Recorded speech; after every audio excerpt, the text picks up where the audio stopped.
Good morning YouTube, Chris here, the Country Cottage Gardener. Welcome back to another video. Thank you very much for joining me. If you're new to the channel, welcome. I'm a gardener with over a decade worth of experience and I'm self-employed in the heart of Kent. I'm bringing you videos, all sorts of maintenance and horticulture through to a little bit of landscaping and so on and so forth. I'm here at regular clients, and if you're a regular subscriber to the channel, you probably recognise this place because I come to it every week, and it's an extensive ground, as a lot of my properties are, and there's so many different levels to it and so much different works to be done all throughout the year. As you've just seen on the way down, it's time to actually trim up that indigenous hedge all through there. We've mostly got hawthorn going through. There's a little bit of beech hornbeam and some hazel in there as well. It's an absolute gorgeous dog rose as we're coming through it as well, so I'm going to leave that well alone. That's going to be a complete rough cut. I've also got a laburnum tree to take down today, and I've got some work to do in the veg garden, but sitting here chatting about it won't get the jobs done. So let's dig right in, and I hope you enjoy the video. Thank you very much.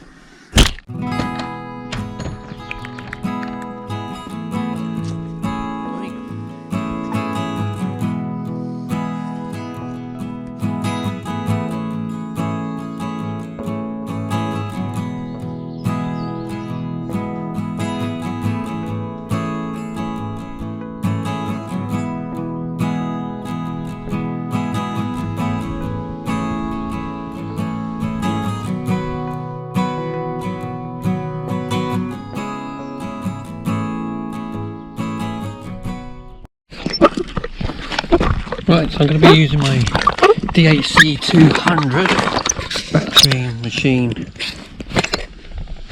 Echo. Soon. Now, I've talked about these before and I've actually put videos up. If you're interested in peach trees, and these limes are gorgeous, I'll put the video tag up about me pruning those. But anyway, I was going to say, what do we reckon? One battery doing all this? Both sides. I'm not doing the tops, and this is a rough cut, and I don't hit it hard because the tractor comes through here once a year and does all this, so I'm not going to do a lot of filming for this because you don't want to watch me do hours of boring up and down. But let's put a little timer on, see how long it takes and see if we can do it all in one battery.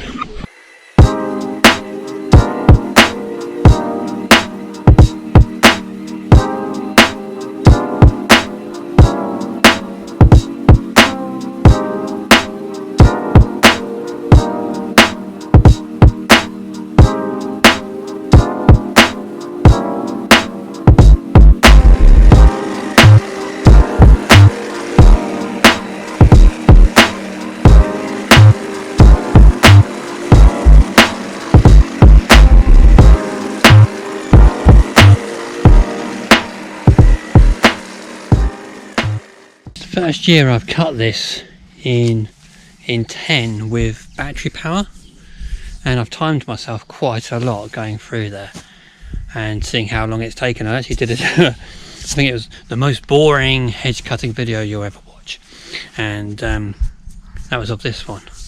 I'll tell you what, I've just done that one side, gone through all this side here, and it's literally, this is not an ornamental cut, this is a whoosh whoosh cut back. It's one of those just getting it back, because you saw on the way down the van was catching everything, and because the tractor mower comes through here and tops it out and does the sides for us in both fields once a year. So what I'm going to do in a minute is go through with the strimmer and I'll strim all these banks as well, and then I'll strim all of the cuttings at the same time, and then it's just left to rot down here. What's the point picking it up, to be honest? You know, I have gone through with the tractor mower before and mulched it down. In fact, I might do that. I might go over with the brush cutter and then go over with the tractor mower, because this central bit of grass here could do with a bit of a cut as well. Anyway, let's have a look at what we've done on the battery. We're hoping to get one full battery out of the whole lot so far. One bar down on there. That's pretty good, and that's taken me 15 minutes to whiz through there. And I'm quite lucky I only copped the back of my hand once with one stinging nettle so far. So I'm just going to whiz through this side. This side's a little bit taller, but I mean, we're not going to use three bars of battery on this side, are we? I'm expecting to, well, it'd be nice just to get down to have half a bar left.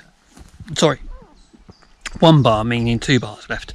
That's what I'm kind of expecting from that so far. But Hedge trimmer certainly hasn't struggled with this young hawthorn through here. As I say, there's a bit of hazel, bit of beech and hornbeam and everything in there as well, just to keep it here and there. But there we go. Anyway, let's get on with the next side. Again, I'm not going to do any filming of that because it's literally up and down, and you saw a little bit at the beginning, so I'll catch up with you in a minute.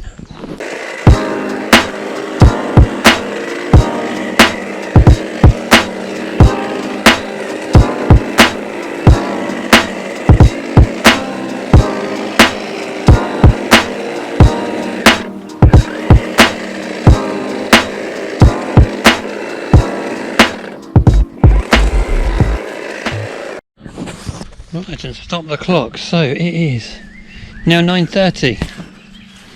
So it was 9:14 when I restarted that. So that's taken me about half an hour to do that side. So this is, I think I calculated 1/4 mile up and back. So 1/4 mile hedge cutting. I know the hedge cutter's still running and we're expecting to have a lot of battery left, but the question is it going to have only 1 LED gone, or has it gone down to 2 gone? Yeah, we've got 2 gone. But let's be honest, can't deny, you know, I took off a little bit more on this side than the other. You know, it's nearly knocking on for 2 foot there in just wispy growth. And as I say, you can, well, it's a whoosh whoosh cut, not precious at all, not pristine. This isn't an ornamental trim, but there we go, that's not too bad. Let's take this back down, and then I'm going to get the brush cutter and hit it all with that.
Minutes of this because I can swing the camera around. You can see the gist of how it is already. So we're going from all this raised up junk there, and how we're just going through strimming, which needs to be done anyway, just smashing it back.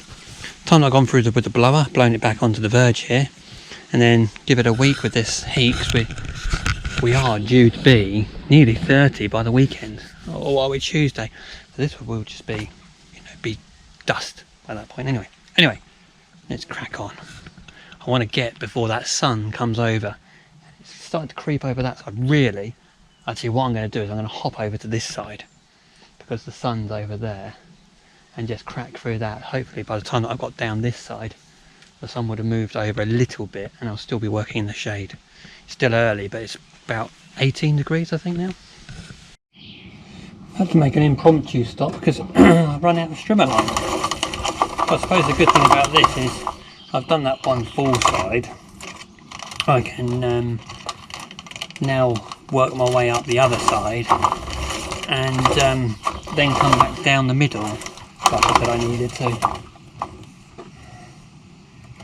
And also you can actually have a look at this speed feed head that I've got on this Echo, because it's absolutely brilliant. I think I've showed it before, but I'll tell you what, this, if you've not seen them, this thing is a absolute game changer for speed. So I've cut off roughly 5 meters. I find the two ends on this head here. You find this little line which points down to the hole, and then that hole you can see all the way through. So you grab one end, push it in, wiggle it about a little bit. Help if I didn't score the end with those blunt wire cutters, to be honest. In there's another little middle hole which you get it in. Give it a little wiggle about. There we are. Feed it through. This is when you want to find your two ends. Make sure it's evened up. Boom, boom, boom. Nice and even. Hold the back bit and then twist. And that spools up.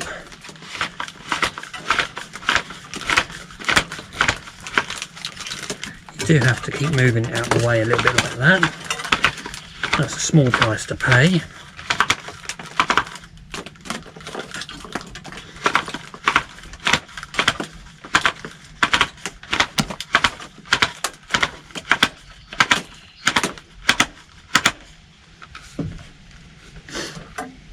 What more could you want? Look at that. Seconds of your life saved. Right, just put the streamer back down. I had to get a drink because I was parched. So, quick time check. 22 minutes past 10. So, just over an hour, I guess. And I did come back down through here with the streamer. You can see where that sun's creeping over now. It's all the way over there, so managed to beat it slightly. I know it's a bit messy. I know it's a lot messy, to be honest, but this will dry out in no time. Absolutely no time. And considering this is only a track, it's not, you know, I wouldn't do this in the gardens, let's say. But considering this was a fair amount of growth being taken back, and there's a lot of stingers and a lot of cow parsley and things like spider, a lot of things like that. It's mulched down very well. As I come back down this way, I just cut the grass on the way back down as well with a trimmer and just gave that a nip over. Anyway, time to get the chainsaw out and take down a tree now. Right, let's make our way round to the second job. It's going to be a dead laburnum tree. Did put on a beautiful spray of flowers this year, but unfortunately has since curled up its leaves. Went down and gave it a good old shake, and to be honest, it sounds like the roots, or it feels like the roots have had an argument with the soil and they've separated. Soon gonna have all the wild orchids out in that bit of rough. So here we are behind here. Not the biggest tree. Let's just put the steel down there. Not the biggest. Be honest, it's going to be very difficult to not do anything with this one. I'm not getting the ladder because I'm on my own. So I think what I'll do is I'll just take off these small limbs first. It's gonna go, it looks like it's gonna go that way. I'm gonna take off these small limbs and then take the trunk down. That's what I'll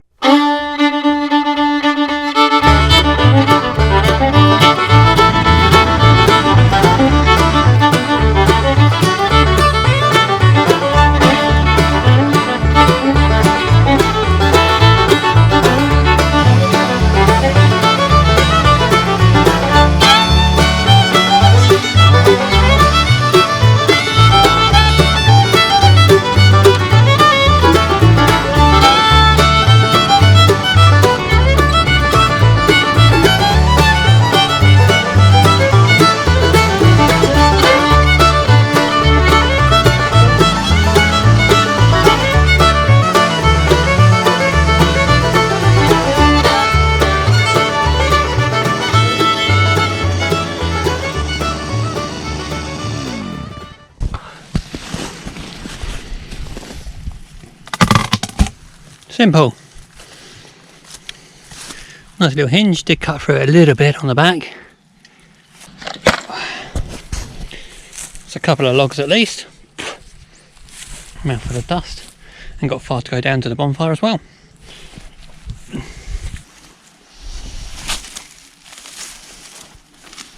Not a lot of rubbish to take to the bonfire. Gone round the other side and snagged all that, but I've talked about it so much. I can't believe how well this Taxus has done with the reduction that I done a while back. I expect, oh mind you, look at this, the gate as well, which I put in here. If you don't know, I did that as a freebie for the client. Took that gate off of another job, and I just can't throw stuff away like that. It was too nice, a little iron gate, so I kept it. I said to the client that the gateway would look nice in there. Just a little cut through, little interest into the hedge. And yeah, put that in for them for nothing. Of course I got paid for the time because I'm here every week, but didn't charge them for the gate. Nice things like that that keep customers like this happy. Not everything's a chargeable service, I've said it before. Not everything's a chargeable service. Sometimes it's nice to do things because it's nice. Let's drag this wood up to the cutting site. Oh, it's really hot. Gonna get changed back into my other trousers.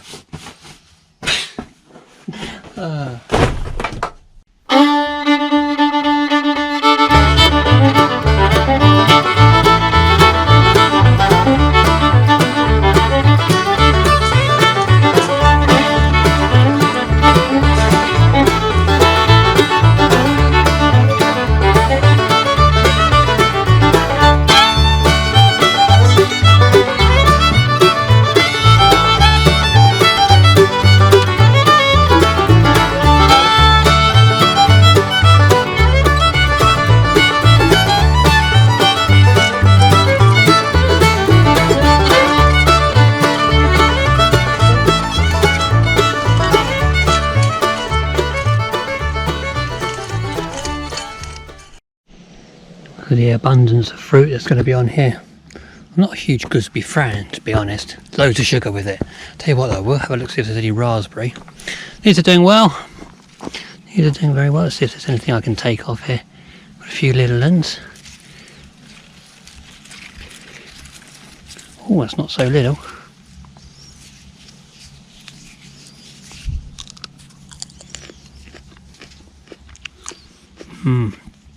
Really good.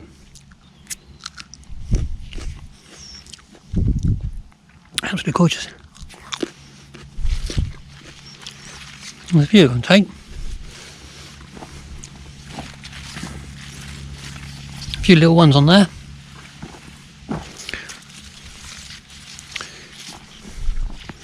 Got a look at all those on there, look. Gotcha. Ooh. Wish it harbour.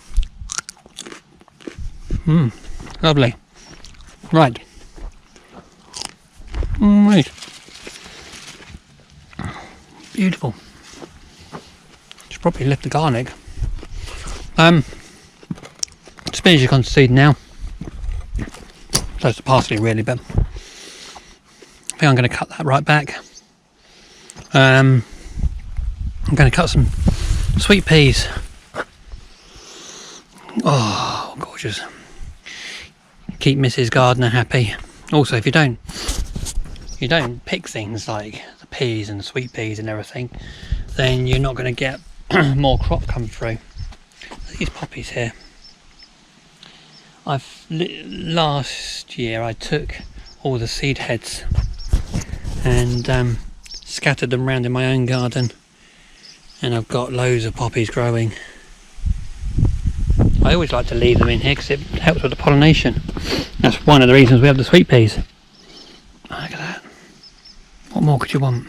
Anyway, let's go down into the greenhouse because I've got the tomatoes to water. I'm going to take some rhubarb. Made an apple crumble this week, and I put some apple cinnamon moonshine in it. Oh God, that was lovely. That.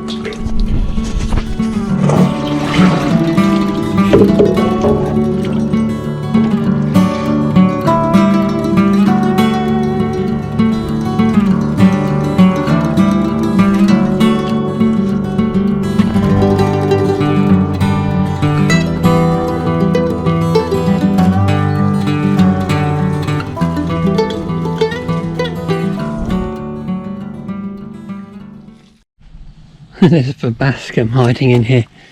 I didn't see him. The client's not keen on them, but I quite like them for a wildflower. But just walking past thinking, how the bloody hell did I miss such a wicked sized leaf? And this yellow flower coming up. I've got a sister's pineapple tree growing in my garden, which I planted. And the leaves come out like this. Oh, we've got some ready. A little bit tough still. Yeah, still a bit. That one looks better.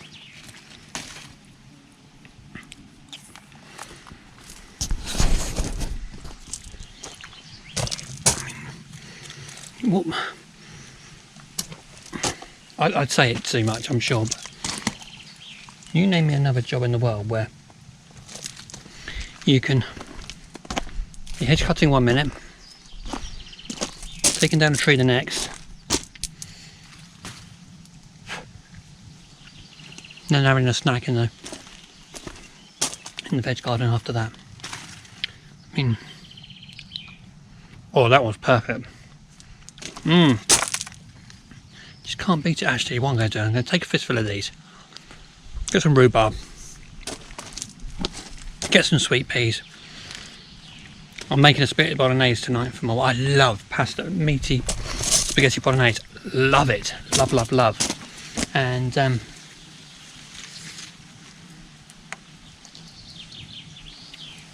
going to make a mixed fruit crumble.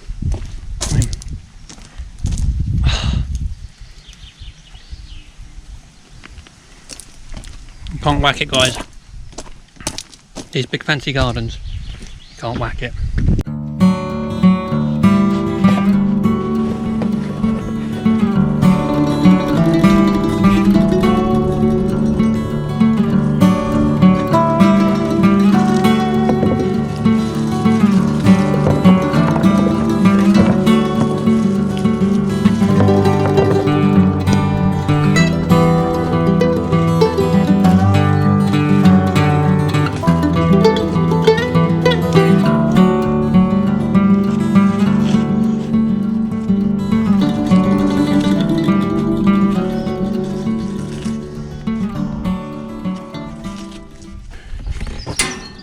There's probably going to be some quite cynical, I hope there isn't, but there might be some quite cynical people watching this going, look at him pouncing around that big garden, picking fruit, getting flowers, getting the veg. It's what we've created. I'm here every week. The client is happy for me to take all this stuff. I put as much work into it as they do. It's there to be enjoyed. It's one of the perks of the job. And if you're that person thinking this is all a bit poncy and I'm doing it just for the camera, it's not, it's reality. This is how my life is. Especially with this customer, you know, I haven't, not all my clients have got veg plots. Only a couple of them have. But in saying that, I've only got 5 clients. And you know, I don't know what to say. I just feel sorry for whoever thinks badly of this situation, you know, or look on the side of, I don't know, you know, look at it.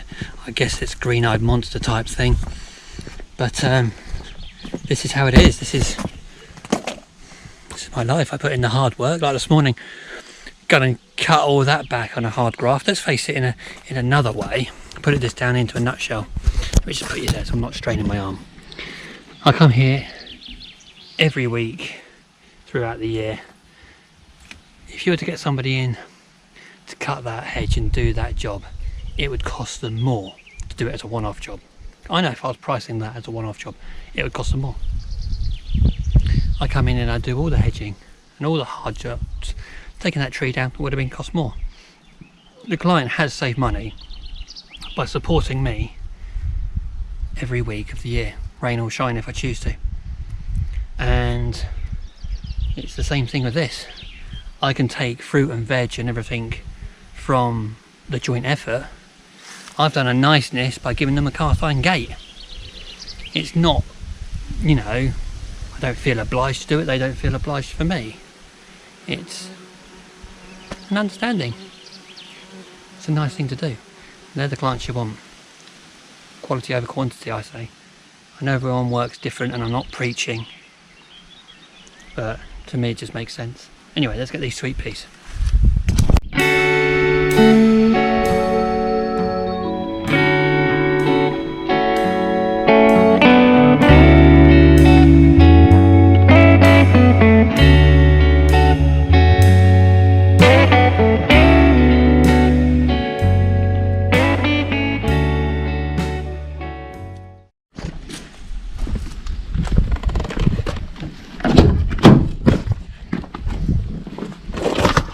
Oh, scorchio. Right,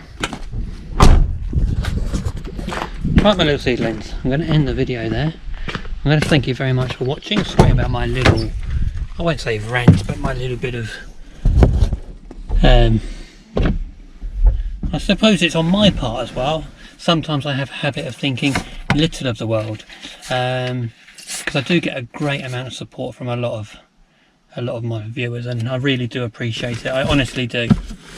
And it's lovely to be able to do all these videos for you and actually show these gardens. I think I said in one of my other videos previously, I had a conversation with a new subscriber who has watched and likes the way that I work and likes the places that I work, etc., and would very much like to copy it. And this is the thing, is there's loads of places out there like this. There's loads of really nice clients to work for, and it's all about what and how you want to work. I've spent a decade getting to the sort of situation where I mean, you know, I've got lots of big premium properties, and that's the market I aimed for. I enjoy this sort of place. I'm suited to it in my personality and my skill set, and I get on well with the clients as well, so that's a big part of it. Because it's all very well marketing for places like this, but I have to be honest, and this is going to sound terrible, but if you haven't got the personality or the skills, because you're spending a huge amount of time in these places. I mean, I don't show the clients in the videos, but you spend a lot of time with them as well, and you share lifetimes together. You know, it's not,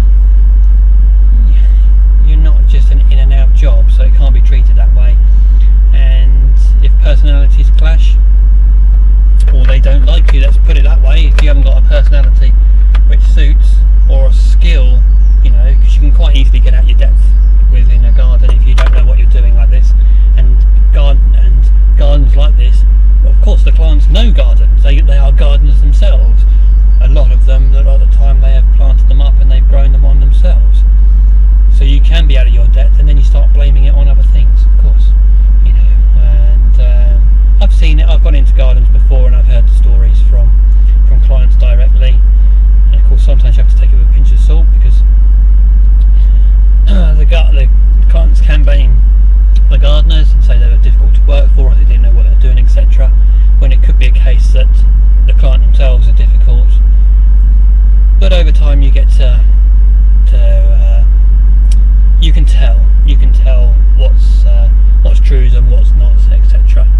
So anyway, I've rambled on enough. Smelling here with them sweet peas is gorgeous. I want to get them home. I want to get them home, get them into some water, and I'll fry up a little picture of my crumble at the end of the day. Why not? Anyway, thank you very much for watching. Catch up with me tomorrow, because I'm going to be filming every day this week at all of my big fancy gardens, and we'll catch up soon. Thank you very much.